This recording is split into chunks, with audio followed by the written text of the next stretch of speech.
The truth about life. How the Buddha sees your existence. You wake up every morning.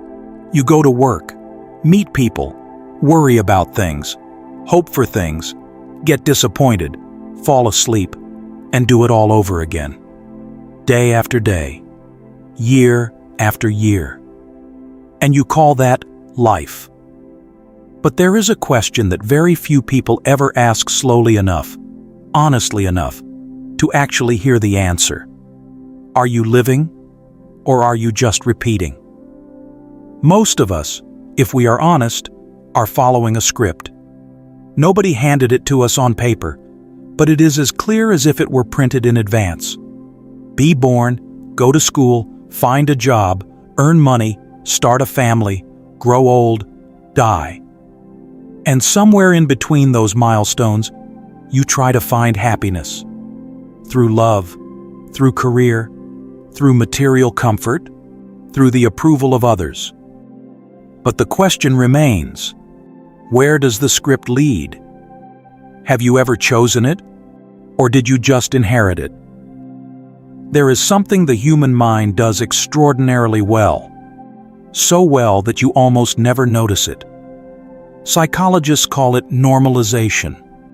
The mind's ability to take the most uncomfortable truths and wrap them in a layer of ordinariness so that you can keep functioning. You know that everyone dies, but you make 10-year plans as if death does not exist. You know that everything changes, but you arrange your life as if things will stay the same.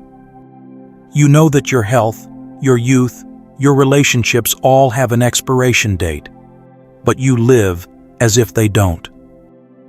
This is not a flaw. This is the mind protecting itself, pushing aside truths that are too heavy so that you can keep going. More than 2,600 years ago, there was a man who refused that protection.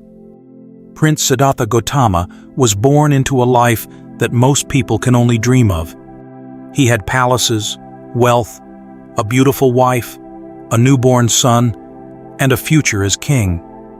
And yet, something in him would not settle.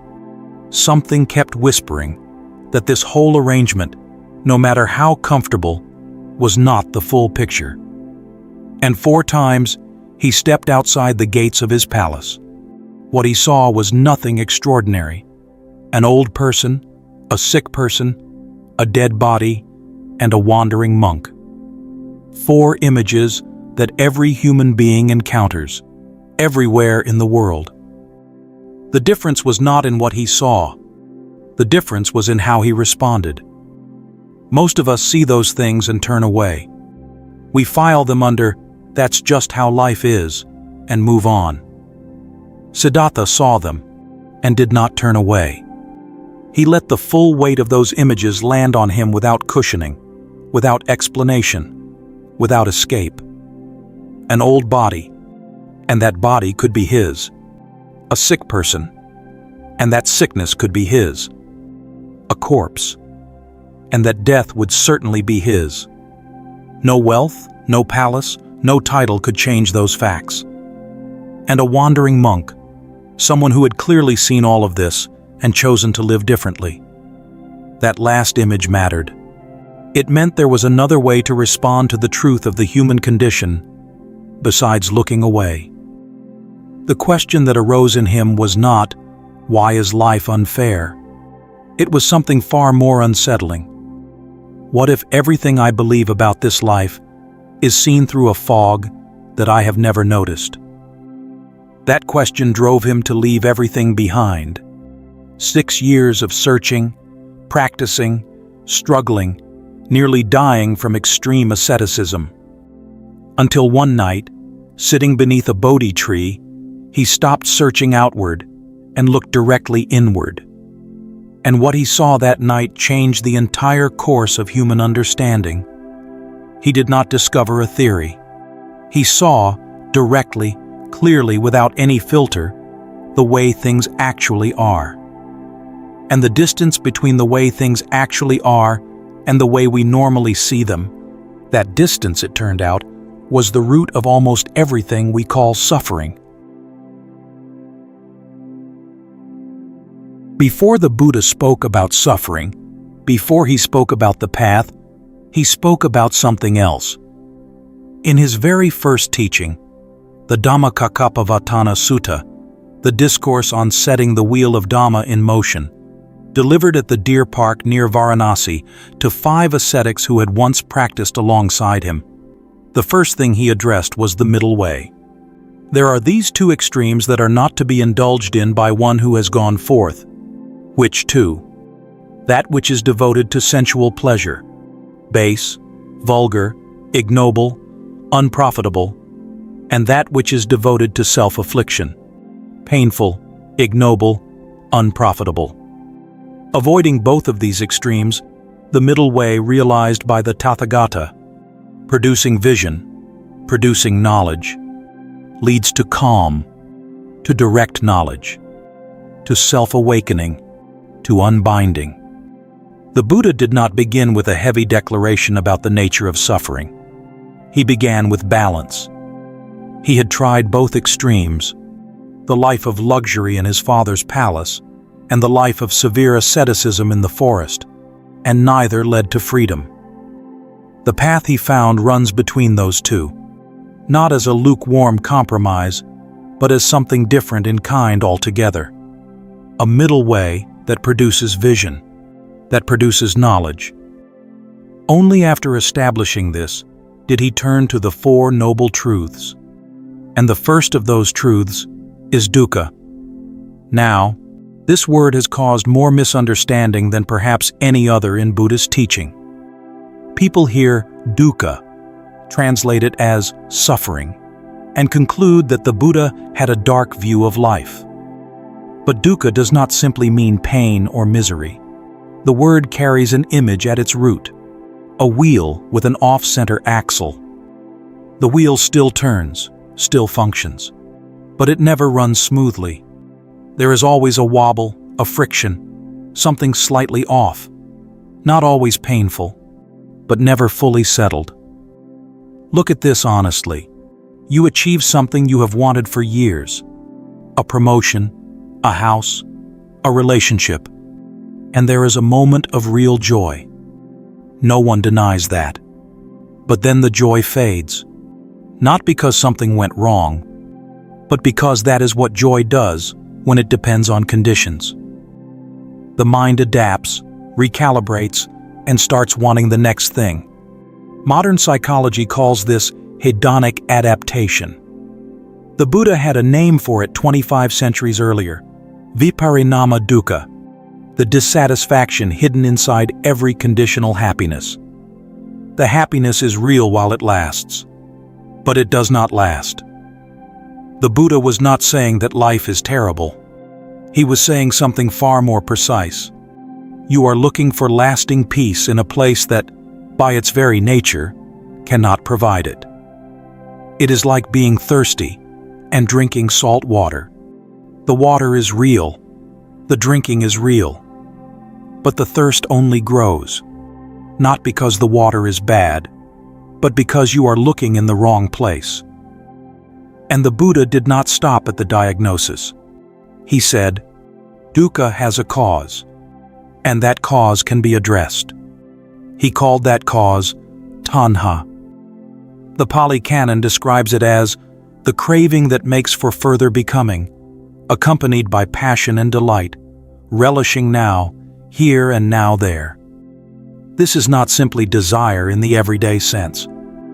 If the problem were desire itself, the solution would be to want nothing at all, and the Buddha's teaching would be nothing more than cold suppression. Tanha is what happens when natural experience turns into grasping. You can appreciate a beautiful evening. That is not tanha. But the moment you demand that the evening never end, the moment you cling to it so tightly that its passing becomes a source of anguish, that is tanha. You can care deeply about your work. That is not tanha. But the moment your entire sense of worth depends on the outcome, the moment failure would shatter you, that is tanha. The Buddha was not saying stop caring. He was inviting you to look carefully at how you relate to what you care about. And beneath tanha, deeper still, the Buddha pointed to the true root, avidya, usually translated as ignorance, but not ignorance in the sense of lacking information. Avidya is a kind of not seeing that you do not know you are doing. Like wearing tinted glasses from the day you were born, everything you see is colored, but because you have never seen without the tint, you believe the color is real. Avidya is seeing impermanent things as permanent, seeing unsatisfying things as sources of lasting fulfillment, seeing what is constantly changing as something solid and reliable. And because you see it that way, you grasp. And because you grasp, you suffer. But the Buddha also said that this not seeing can be replaced by seeing. Avidya can give way to vidya, clear knowing. And when it does, the grasping dissolves. Not through force, not through suppression, but through understanding. The way you would naturally let go of a burning coal, not because someone told you to, but because you finally recognized what you were holding. After describing the nature of dukkha and its cause, the Buddha went deeper, into the very structure of existence itself. And the first thing he pointed to was impermanence, anicca. Impermanence, for most people, conjures images of loss, a loved one passing away, youth fading, everything you built eventually crumbling. We hear nothing lasts, and something inside us tightens. But the Buddha did not look at impermanence that way. He looked at it as the fundamental law of how things are, a law that is completely neutral. It does not favor you or punish you. It simply operates. If everything were permanent, if nothing ever changed, then if you are in pain, you would be in pain forever. If you are trapped in darkness, there would be no way out. It is precisely because nothing is fixed that change is possible, that a seed can become a tree, that night can become morning. Impermanence is not the enemy. Impermanence is the condition that makes all growth, all healing, all awakening possible. The problem was never impermanence itself. The problem is that we keep demanding permanence from a reality that has never once offered it. We want bodies that do not age, relationships that do not change, joy that does not fade. And every time reality does not meet that demand, we feel betrayed. But the betrayal is not coming from reality. It is coming from the expectation. But the Buddha did not stop at impermanence. In the Anatalakkhana Sutta, the discourse on the characteristic of non-self, given as his second teaching, he examined the 5 aggregates that make up all of human experience: form, feeling, perception, mental formations, and consciousness. And with each one, he made a remarkably direct argument. He said, if any of these were truly self, truly yours in the deepest sense, then they would not lead to affliction. You would be able to command them. Let my body be this way. Let my feelings be this way. Let my consciousness be this way. But you cannot. The body ages and breaks down. Feelings arise and pass on their own rhythm. Thoughts appear uninvited and vanish without permission. And since none of these obey your will, on what basis do you call them yours? Then he asked, is form permanent or impermanent? The monks answered, impermanent. And is what is impermanent satisfying or unsatisfying? Unsatisfying. And is what is impermanent, what is unsatisfying, what is subject to change? Is it fit to be regarded as, this is mine, this is what I am, this is myself? No, it is not. The Buddha was not denying that experience exists. He was pointing out that existence does not work the way we assume. There is a process, continuous, flowing, ever-changing. But there is no fixed entity sitting behind that process, directing it, owning it. Life moves like a river. It has shape, direction, force, beauty. But no single drop of water is the river. The river is a process, not a thing. The Anattalakkhana Sutta records what happened when the 5 monks truly saw this, not intellectually, but through direct observation. When he finds estrangement, passion fades out. With the fading of passion, he is liberated. All 5 monks were fully liberated upon hearing this teaching. Not through belief, through seeing. What is remarkable is that the Buddha did not ask them to adopt a new identity or acquire something they lacked. He asked them to look at what was already happening in their own experience, and to see it clearly enough that the confusion dissolved on its own. To live with this understanding requires a kind of quiet courage. It means standing before the open nature of existence without needing to wrap it in a comforting story. Willing to see what is actually here as it actually is. And the Buddha considered that willingness the very beginning of wisdom. This is the question that human beings have asked since the beginning of conscious thought. Where is all of this heading? Does existence have a direction?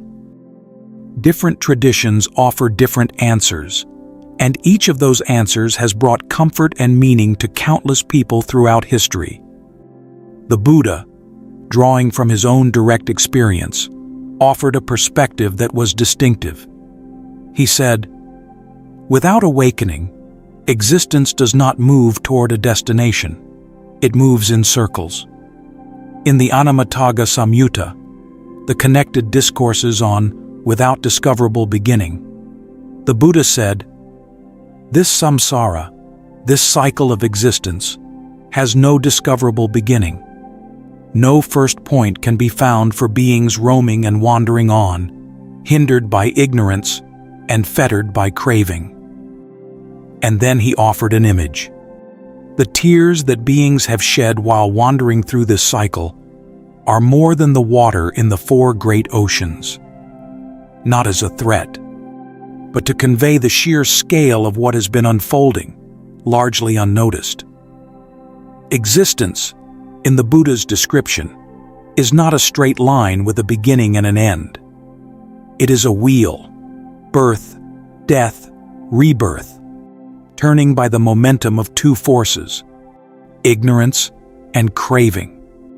As long as those forces remain, the wheel keeps turning. Nobody forces it. It spins on its own, the way a habit repeats itself without anyone choosing to repeat it. You probably know this from your own life. The same emotional patterns surfacing in different jobs, different cities, different relationships. You change the external circumstances, but the internal pattern travels with you. The Buddha was describing the same principle operating across a far vaster span, lifetimes beyond counting. And there is no point at which the wheel naturally stops. No lifetime where you automatically graduate. If the cause does not change, the result does not change. This is not punishment. It is simply how causation works when the root conditions have not been seen and released. But the wheel can stop. That was the heart of what the Buddha came to say. Not through wishing, not through performing rituals, but through the cessation of the very forces that keep the wheel turning. When ignorance is replaced by wisdom, when craving is released through clear seeing, the fuel runs out. And the Buddha called that cessation nibbana. Nibbana is probably the most misunderstood word in Buddhist teaching. Some imagine it as a kind of paradise. Others imagine it as total annihilation, a disappearance into nothing. Neither captures what the Buddha described. The word nibbana means the extinguishing, like a flame going out when its fuel is exhausted.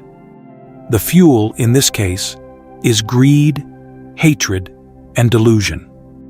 When those three are completely extinguished, not suppressed, but clearly seen through and released, that is Nibbana. In the Udana, the Buddha spoke of this directly. There is, monks, an unborn, unbecome, unmade, unconditioned. If, monks, there were not that unborn, unbecome, unmade, unconditioned, you could not know and escape here from the born, become, made, and conditioned. But because there is an unborn, unbecome, unmade, unconditioned, therefore you do know and escape from the born, become, made, and conditioned. The Buddha was not describing a place. He was pointing to something that exists beyond the entire framework of conditioned reality, beyond arising and passing away, beyond the wheel of cause and effect. And his point was deeply practical. The very possibility of freedom depends on the existence of something that is not conditioned, not fabricated, not subject to the laws that govern everything else. If everything were conditioned, there would be no way out. But there is a way out, because there is something unconditioned. And in the Dhammapada, the Buddha affirmed, Nibbanam paramam sukham. Nibbana is the highest happiness. Not the kind of happiness that depends on getting what you want. A happiness beyond the reach of conditions, beyond gain and loss, beyond praise and blame, beyond all the pairs of opposites that govern ordinary experience. After his awakening, the Buddha could have simply remained in the peace of what he had found. And according to the Aryapariyasana Sutta, the discourse on the noble search, that is, for a moment, exactly what his mind inclined toward.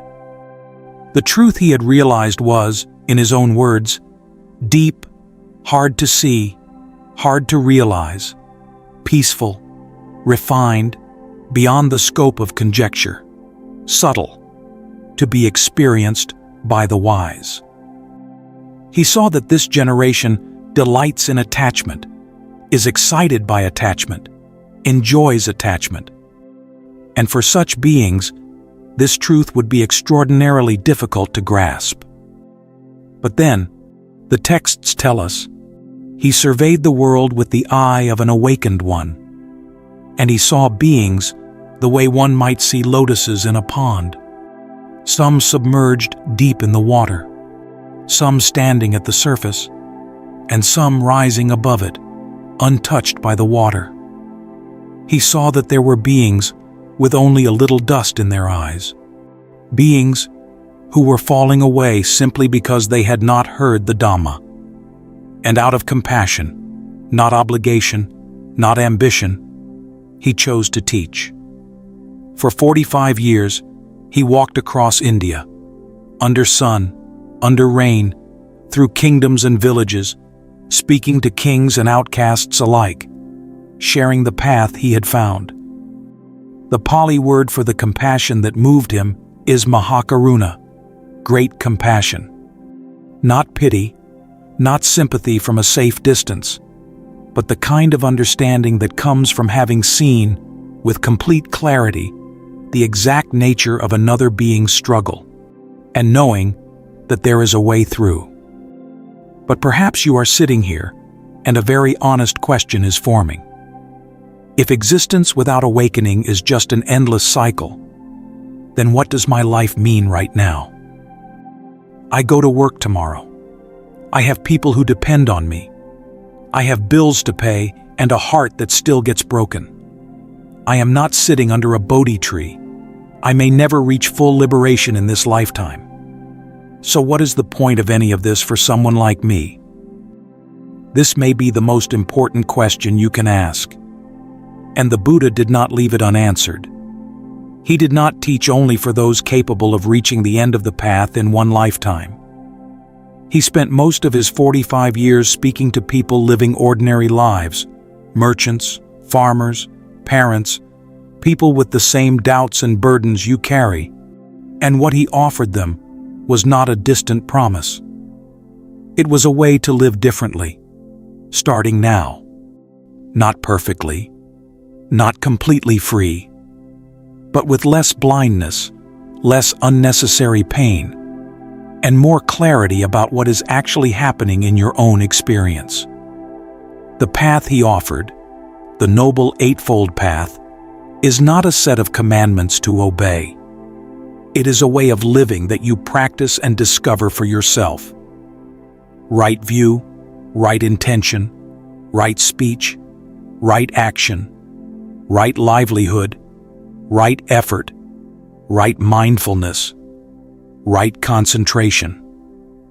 8 aspects of a single practice held together by 3 foundations: ethical conduct, mental stillness, and wisdom.